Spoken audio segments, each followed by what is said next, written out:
सहारा प्रणाम, सारा समय में आपका स्वागत है। मैं हूं अनुज शर्मा। बुलेटिन की शुरुआत करेंगे आज की बड़ी खबरों के साथ। मुख्यमंत्री आवास पर उच्च स्तरीय बैठक में मुख्यमंत्री योगी ने ग्लोबल इन्वेस्टर समिट की तारीखों का ऐलान किया है। तारीखों का ऐलान करते हुए उन्होंने कहा है कि ये आयोजन प्रदेश की आकांक्षाओं को उड़ान देने वाला होगा। लखनऊ में 3 दिवसीय समिट अगले साल 10 से 12 फरवरी तक का आयोजन अभूतपूर्व होगा। समिट के लिए करीब 1.5 दर्जन देशों में रोड शो आयोजित किए जाएंगे। सिंगापुर, फ्रांस, मॉरिशस, यूके ने समिट में पार्टनर बनने का प्रस्ताव दिया है। 1 दर्जन से अधिक देश इसमें पार्टनर बन सकते हैं।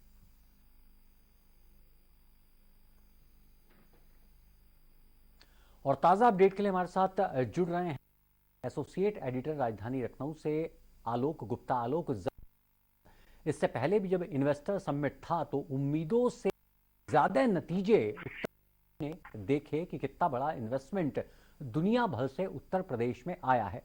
जाहिर तौर पर सरकार बेहद उत्साहित है और न केवल विकास के आयाम जुड़ेंगे उत्तर प्रदेश की जमीन पर, उत्तर प्रदेश की सरजमीन पर, बल्कि तमाम रोजगार के नए रास्ते खुलेंगे और तमाम जो बेरोजगार युवक हैं उत्तर प्रदेश के, जो लोग हैं, उनको भी इस इन्वेस्टर समिट से काफी उम्मीदें जुड़ी हुई होती हैं। निश्चित तौर पर देखिए,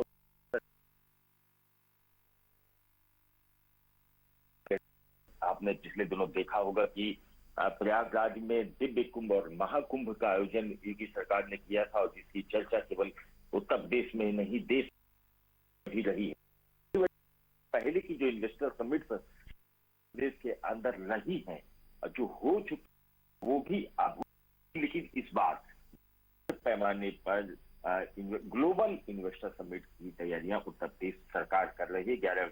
10, 11 और 12 फरवरी 2023 को यूपी ग्लोबल इन्वेस्टर लखनऊ में किया जा रहा है और जो तैयारियां हैं, सरकार की 10 रुपए के निवेश का लक्ष्य निर्धारित किया गया है और इसकी ग्रांड जो तैयारियां हैं, इसके लिए बाकायदा इन्वेस्टर्स को किस तरीके से उत्तर में आ जाए, अर्थव्यवस्था के तौर पर देखा जाए तो उस देश की 6वें है और बहुत साथ में दूसरे नंबर की अर्थव्यवस्था की तरफ बढ़ती जा रही है। और यही वजह की कल शाम को मुख्यमंत्री योगी ने तमाम मंत्रियों के साथ में जो इन्वेस्टर से जुड़े हुए जो उद्योग विभाग है उनके अधिकारियों के साथ में, मंत्रियों के साथ में बैठक की थी और एक रोड किया था कि किस तरीके से 10, 11 और 12 फरवरी को ग्लोबल इन्वेस्टर समिट का आयोजन किया जाएगा। तो उसके लिए क्या क्या चीजें करनी है, कैसे तैयारियां करनी है।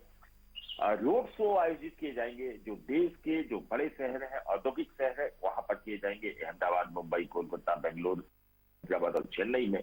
और इसके साथ ही इस स्तर पर भी इसके रोड शो विदेशों में भी किए जाने की तैयारियां हैं और वहां पर जो संस्थाएं हैं, चाहे वो फिक्की हो या अन्य कोई जो संस्थाएं हैं जो उद्योग से जुड़ी हुई है, CII है, फिक्की है, IIA, इन सबके जो पदाधिकारी विदेशों में हैं, उनसे भी संपर्क स्थापित करने के निर्देश दिए गए हैं ताकि जब उन देशों में उत्तर प्रदेश सरकार की जो रोड शो हो और वहां के उद्यमियों को भी आकर्षित कर सके, ताकि जो लक्ष्य निर्धारित किया गया है उसको सफलतापूर्वक पूरा किया जाए और उत्तर प्रदेश में जो निवेशकों का जो प्रिय डेस्टिनेशन बन चुका है उसको और मजबूती के साथ आगे बढ़ाने का काम किया जाए। तो बड़े पैमाने पर इन्वेस्टर समिट को आयोजित करने की तैयारी की जा रही है और जो रोड शो का है जो होने हैं उसमें उसके लिए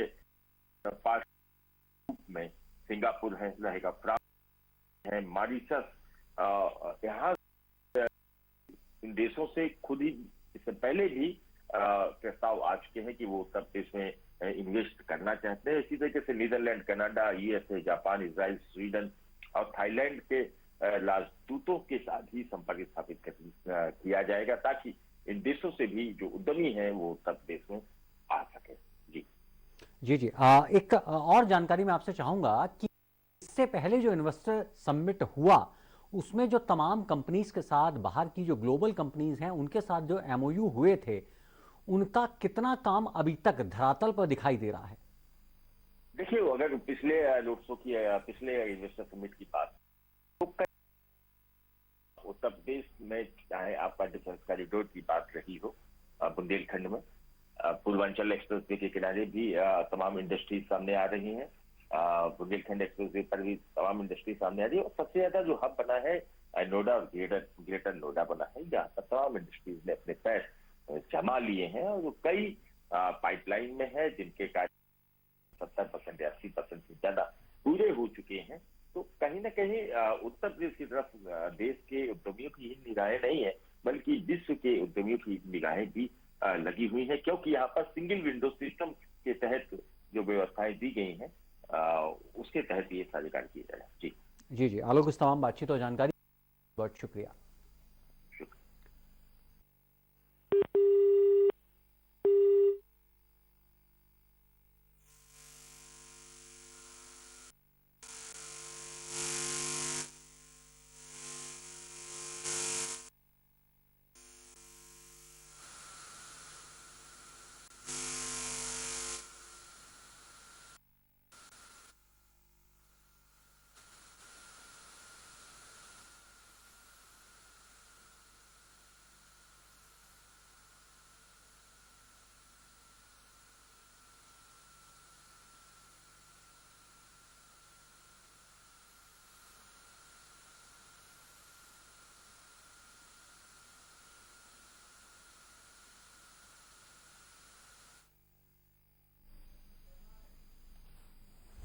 अखिलेश यादव एक बार फिर से समाजवादी पार्टी के राष्ट्रीय अध्यक्ष बन। अखिलेश यादव के तीसरी बार राष्ट्रीय अध्यक्ष बनने पर उत्तर प्रदेश बीजेपी के प्रदेश अध्यक्ष भूपेंद्र चौधरी ने समाजवादी पार्टी एक परिवार की पार्टी है। समाजवादी पार्टी को बने हुए 3 अधिक वक्त, लेकिन अभी तक पार्टी मुलायम सिंह यादव से अखिलेश यादव तक पहुंची है। इससे बड़ा परिवारवाद का उदाहरण और कोई नहीं हो सकता। साथ ही उन्होंने कहा है कि बीजेपी कार्यकर्ता आदर्श है, यहाँ को अवसर मिल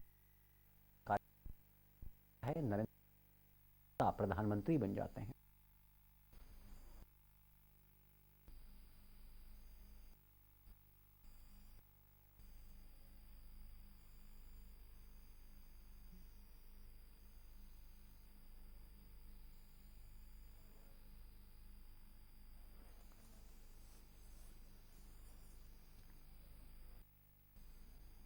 ऋषिकेश में अंकिता भंडारी हत्याकांड, उत्तराखंड की कोटद्वार कोर्ट ने तीनों आरोपियों को पुलिस भेज दिया है।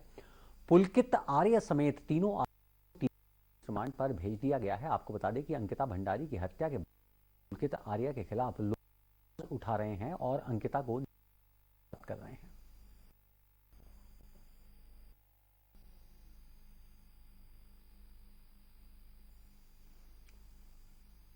तो अंकिता भंडारी उत्तराखंड की कोटद्वार तीनों आरोपियों को पुलिस रिमांड पर भेज दिया, तो समेत तीनों आरोपियों को 3 दिन की पुलिस रिमांड पर दिया गया है। तो ये भी साफ कर दें कि अंकिता भंडारी की हत्या के बाद से ही पुलकित के खिलाफ लोग आवाज हैं और अंकिता न्याय दिलाने की बात कह रहे हैं।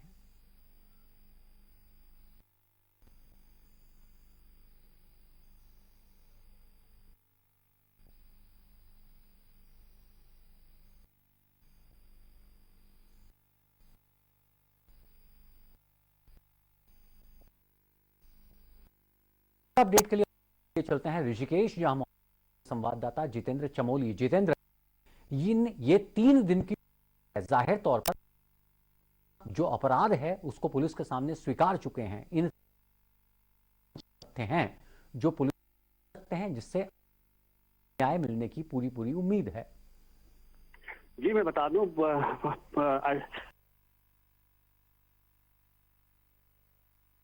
उनके पार्टी स्वीकार कर ली है, जिसके बाद अब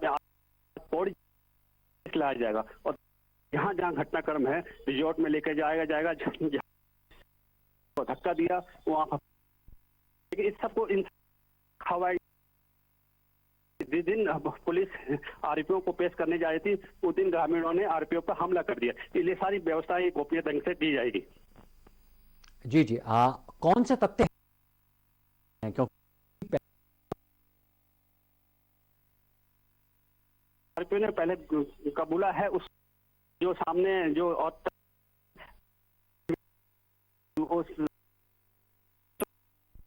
अंकिता का जो दोस्त है पुष्प, उसने जो कहानी बताई है वो पुलिस उस पे अब जांच कर रही है। जो कहानी वहाँ बताई गई है कि उसने अंकिता से बात करी थी ताकि अंकिता ने उनके मोबाइल स्विच ऑफ, हालांकि जो पुष्प ने उसके फोन पे बात की तो रात को 10:30 तक उसके उसमें बात हो रही थी, जिसको SIT।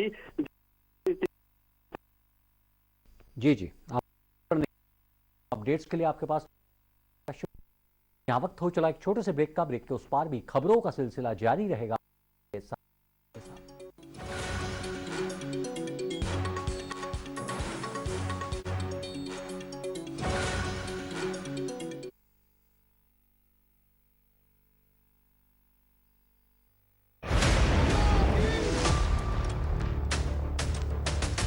जो हिंदूवादी है वही मानवतावादी। लगता है जो बुलडोजर उसका मैसेज, ये पूरे प्रदेश में इसका मैसेज है। ये बुलडोजर यूपी का एक ब्रांड बना है। यकीन कीजिए मुमकिन है सब कुछ, सिर्फ संवाद। उत्तराखंड बनने में आपकी एक प्रमुख भूमिका रही है। ये शुरुआत कहाँ से हुई आपके राजनीतिक जीवन में? 1957-58 से मेरा एक प्रकार के राजनीतिक जीवन उस अंतर में जब हो गया था। मूल मान्यताओं में कमी आई। देखिए मूल्यों का क्षरण हुआ है। 3 तलाक का मुद्दा काफी जो सम्मान माननीय उच्चतम न्यायालय ने दिया है, मैं हार्दिक बधाई देता हूं।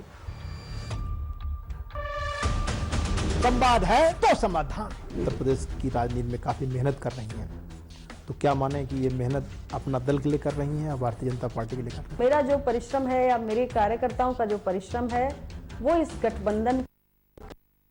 पंडित दीनदयाल उपाध्याय ने जो सपना देखा था भारत का, क्या आपको लगता है कहीं साकार हो रहा है? माननीय अमित शाह आने के बाद हिंदुस्तान का परिदृश्य बदल गया है। आपको लगता है कि इस तरह राजनीति में जो साधु संतों का आगमन ज्यादा हो रहा है तो उचित है? मैं इसको प्रारब्ध भी मानती हूँ। जो प्रारब्ध में होगा, चाहे सन्यासी हो चाहे गृहस्थ हो, उसको वो काम करना पड़ेगा। तो मौर्य जी, हम माने कि उत्तर प्रदेश में जो सपना था उत्तम प्रदेश बनने का, वो पूरा हुआ?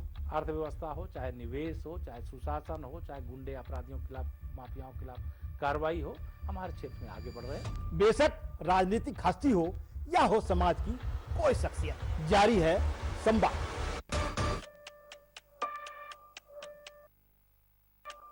रियो ओलंपिक से पहले आपकी सर्जरी भी हुई थी, उसके बाद भी आपने ओलंपिक खेला। जब आप एक बुरा टाइम फेस करते हो, आई थिंक उसको भी आपको पॉजिटिवली लेना चाहिए। रियल अर्थों में भारतीय जनता पार्टी दलितों के हित में काम की है। निरंतर आरक्षण की मांग बढ़ती जा रही है, आप कितना सहमत हैं इससे? आरक्षण का मतलब हमारा आरक्षण है। खास संदेश है कि उत्तर प्रदेश में कानून का राज ही रहेगा। अगर आप कानून तो आप जेल के अंदर होंगे। हम तो कानून का राज्य ही स्थापित करना चाहिए। देखिए हमारे साथ संवाद, सिर्फ सहारा समय।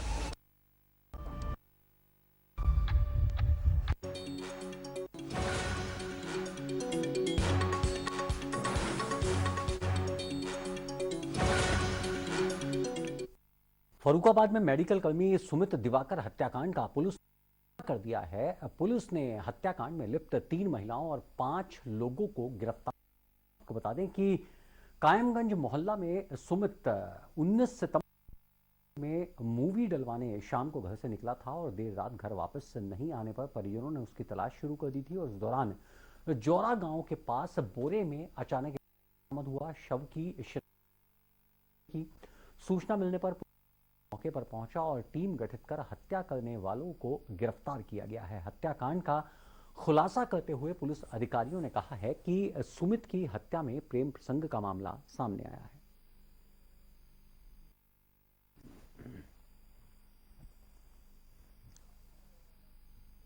मृतक था, सुमित था, उसके संबंध ईद मोहम्मद की पुत्री निशा के साथ में थे, यानी उनके बीच में पहले से प्रेम प्रसंग था और उसी क्रम में ये हत्या की गई थी। इसमें अभियुक्त ईद मोहम्मद, अभियुक्त इशरात, अभियुक्त निशा, अभियुक्त रुबीना, अभियुक्त निशा को गिरफ्तार कर लिया गया है। 5 को गिरफ्तार कर लिया गया है। गिरफ्तार करके इनको जेल भेजा जा रहा है। फर्रुखाबाद पुलिस ने 10 किलो अफीम बरामद किया है। अफीम की कीमत करीब 2 करोड़ रुपए बताई जा रही है। साथ ही तस्करी करने वाले 3 आरोपियों को भी गिरफ्तार किया गया है। गिरफ्तार तस्करों में एक महिला भी शामिल है। बताया जा रहा है कि अफीम को झारखंड से लाकर बरेली में ये लोग बेचा करते थे और बरेली से ये अफीम दिल्ली समेत आसपास के जिलों में सप्लाई की जाती थी। पुलिस अधीक्षक अशोक कुमार मीणा ने बताया है कि मोहम्मदाबाद थाना क्षेत्र के चेकिंग के दौरान तस्करों को गिरफ्तार किया गया है। ताजा अपडेट के लिए हमारे साथ जुड़ चुके हैं हमारे संवाददाता दिनेश अवस्थी। दिनेश, जितनी बड़ी तादाद में अफीम इनके पास से बरामद हुई है, जाहिर तौर पर यह नेटवर्क केवल इन लोगों तक सीमित नहीं हो सकता, यह बहुत बड़ा नेटवर्क, क्योंकि करोड़ों रुपए की अफीम मौके से पुलिस ने बरामद की है और बहुत लंबे समय से यह काम चल रहा होगा। आपने बिल्कुल ठीक कहा कि ये वर्क है और काफी लंबे समय से चल रहा था। बार फर्रुखाबाद में बरामदगी की है, जितनी बार भी बरामद है, ये टीम खंड से लाकर बरेली में की, बरेली से अन्य जिलों में इसका लंबा था कि वहां पर आसानी से पहुंचाया जा सकता था। कल रात में मोहम्मदाबाद थाना क्षेत्र के का अभियान चल रहा था। वहां पर 3 लोगों को पकड़ा गया। जब ली गई तो उनके पास से 10 किलो अफीम बरामद हुई, जिस अंतरराज्यीय बाजार लगभग 2 करोड़ के करीब है। जी लोग अब तक गिरफ्तार किए गए हैं और ये कहां के रहने वाले बताए जा रहे हैं? अभी तक की 3 लोगों को गिरफ्तार किया गया है, उसमें एक महिला भी है। महिला और पुरुष ये झारखंड के रहने वाले हैं 2 लोग, और एक व्यक्ति जो है वो बरेली का रहने वाला है। 3 लोगों को गिरफ्तार कर लिया गया है और उनको जी। खबर संबल से है, जहां पर दवोई खुर्द गांव में पनीर बनाने वाली फैक्ट्री में छापेमारी का मामला सामने आया है। एसडीएम ने मुखबिर की सूचना के आधार पर टीम गठित कर छापेमारी की कार्रवाई को अंजाम दिया है। इस दौरान वहां पर पाउडर मिलाकर पनीर बनाने का मामला सामने आया था, जिसके बाद एसडीएम ने मौके पर फूड विभाग के अधिकारियों को बुलाकर सैंपल सीज कराकर जांच के लिए लैब में भेजे हैं। एसडीएम ने बताया है कि जांच रिपोर्ट के आधार पर आगे की कार्रवाई की जाएगी।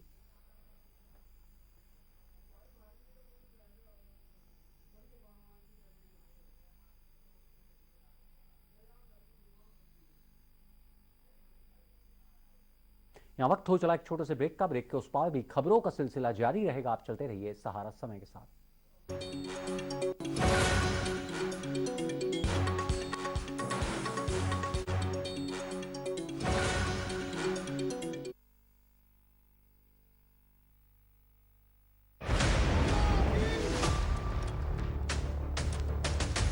जो हिंदूवादी है वही मानवतावादी है। आपको लगता है कि पूर्वांचल में जो बुलडोजर चलाया गया अपराधियों के खिलाफ, उसका मैसेज, ये पूरे प्रदेश में इसका मैसेज है कि बुलडोजर यूपी का एक ब्रांड बना।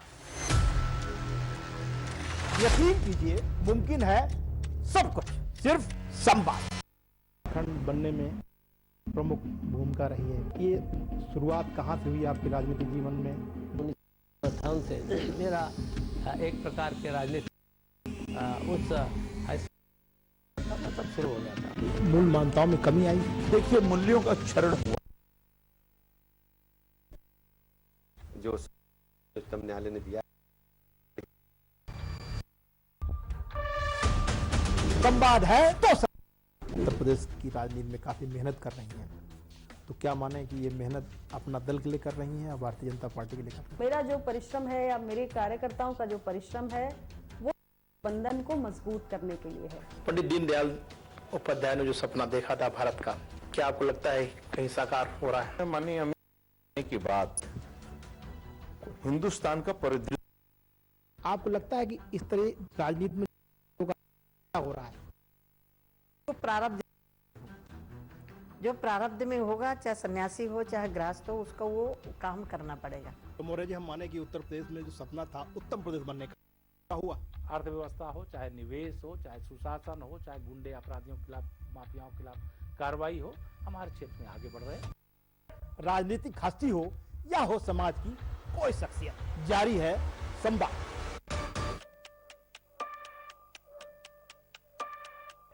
रियो ओलंपिक से पहले आपकी जी। उसके बाद भी आपने अड़म्बिक किया। जब आप एक बुरा टाइम फेस करते हो, आई थिंक उसको भी आपको पॉजिटिवली लेना चाहिए। रियल अर्थों में भारतीय जनता पार्टी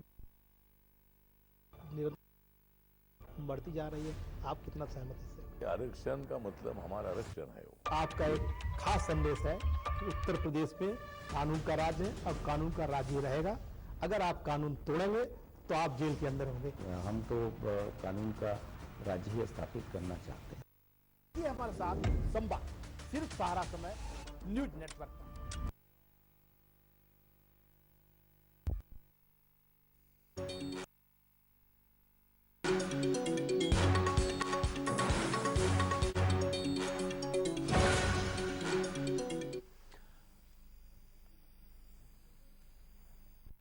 बारा देवी मंदिर बेहद प्रसिद्ध है। यहाँ की खास मान्यता है, कहा जाता है कि जो भी भक्त विश्वास और श्रद्धा के साथ यहाँ आकर पूजा कर पूर्ण हो जाती हैं। स्थानीय लोगों का कहना है कि 12 बहनें थीं जो अपने के कोप से बचने के लिए घर से भाग निकली थी। बहनें पर पत्थर की मूर्ति के रूप में तभी से इस स्थान को पहले बारा देवी और बाद में बारा देवी के नाम से जाने जाने लगा।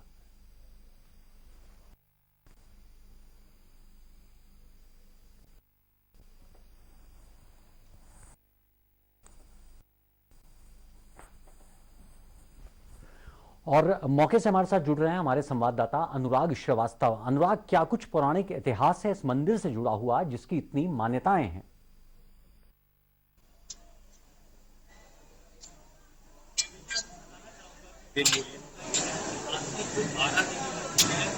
यहाँ पर अपने पिता के प्रकोप से बचने के लिए 12 जो बहनें थी वो आकर इस मंदिर में छुप गई थी और पिता की डांट से बचने के लिए, उनके प्रकोप से बचने के लिए जब वो आकर इस मंदिर में छुपी तो यहाँ पर वो पत्थर की मूर्तियों में छुपे छुपे स्थापित हो गई। और आज इस मंदिर की ऐसी मान्यता है कि कानपुर के साथ साथ यहाँ पर कई अन्य देश और प्रदेशों के लोग भी यहाँ दर्शन करने के लिए आते हैं। ऐसा कहा जाता है कि यहाँ पर इच्छा जो भी होती है पूर्ति के लिए यहाँ मंदिर में एक गांठ बांधी जाती है पुण्य की, उसके बाद यहाँ पे मान्यता याद करी जाती है। मैं अपने कैमरा पर्सन रवि से कहूंगा कि एक बार वो दिखाएं कि यहाँ पर भक्त जो है किस तरह से यहाँ पर दर्शन कर रहे हैं। सुरक्षा की अगर व्यवस्था देखी जाए तो बाहर मंदिर के देख सकते हैं सुरक्षा की क्या केवल व्यवस्था है।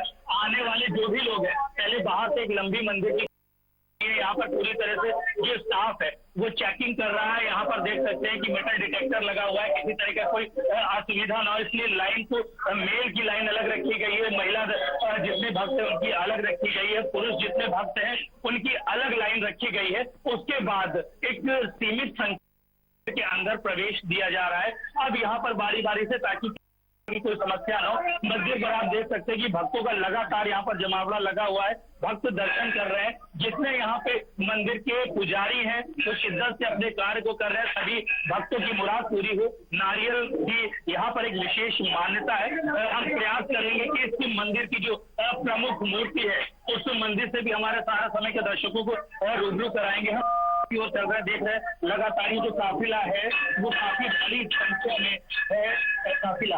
यहाँ पर भक्त सुबह से ही यहाँ पर भीड़ लगा कर यहाँ पर दर्शन करने के लिए आ जाते हैं। और अगर बात करी जाए तो अब भी मंदिर परिसर में यहाँ पर भीड़ है, लेकिन यहाँ पर लगभग लाखों जो भक्त हैं वो बाहर लाइन में लगे हुए हैं, धीरे धीरे करके यहाँ पर आते हैं। ये देख सकते हैं लाइव तस्वीरें, ये वो मंदिर है जहाँ पर दर्शन करने के लिए आते हैं, मानते हैं। हम एक बार कुछ आगे क्योंकि अब भीड़ का माहौल है यहाँ पर बात करना चाहेंगे जो भक्त हैं उनसे भी बात करने का प्रयास करेंगे क्योंकि लगातार यहाँ भक्त दर्शन करने में यहाँ पर व्यस्त है। हम एक बार बात करने का प्रयास करेंगे। यहाँ पर आप दर्शन करने के लिए आए हैं, क्या मान्यता है आप लोग किस वजह से यहाँ पर आए?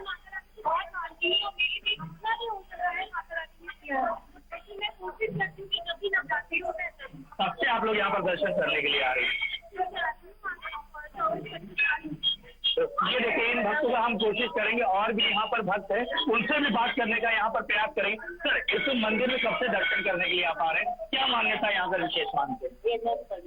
पहली बार आए हैं, क्या क्या सुना था इस मंदिर के बारे में जो आप यहाँ पर दर्शन कर रहे हैं? मम्मी को लेकर आए, मम्मी आती रहती है, उनको लेकर आए। तो देख सकते हैं यहाँ पर सभी भक्त हैं, अपनी अपनी मान्यताओं को लेकर आ रहे हैं। हम प्रयास करेंगे यहाँ पर इस मंदिर के बारे में अगर बात करी जाए तो क्या मान्यता है, आप यहाँ पर किस श्रद्धा के साथ दर्शन करने आते हैं?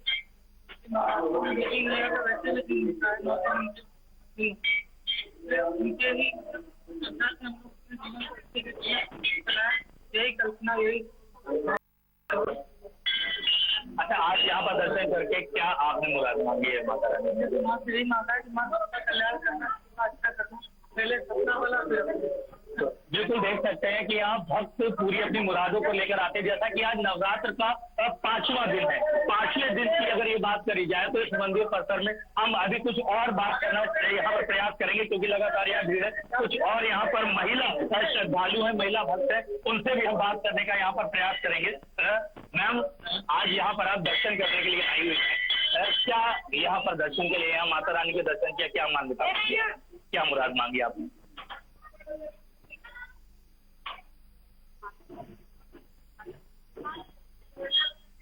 तो देख सकते हैं कि बहुत से लोग यहाँ पर बोलने से कैमरे में कभी संकोच होता है, लेकिन भीड़ की अगर बात कर जाए अनुज, तो दर्शकों यहाँ पर जितने भी भक्त हैं माता रानी के, वो चारों ओर देख सकते हैं कि लंबी लंबी कतारें हैं। ऊपर की अगर बात करी जाए तो यहाँ पर भक्त लगातार दर्शन के लिए, सुबह अगर बात करी जाए तो 3 बजे 4 बजे से मंदिर में यहाँ भक्तों का जमावड़ा लग जाता है।